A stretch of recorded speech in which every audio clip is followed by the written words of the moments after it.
Welcome to Solvetic, your channel to always learn technology easily.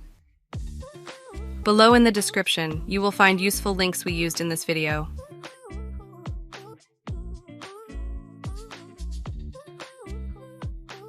Today in Solvetic, we will see how to change only year in Excel. Open Excel. In some cell, enter the desired date, and when you press enter, you will see the default year format. Then, select the cell and drag it to see how the days increase.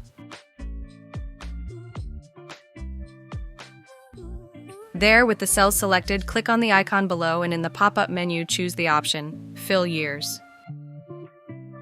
As a result, the day will be the same, but the year will increase in Excel.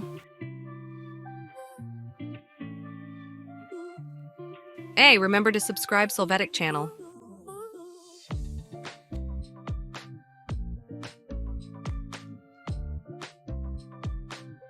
We hope it has been helpful for you.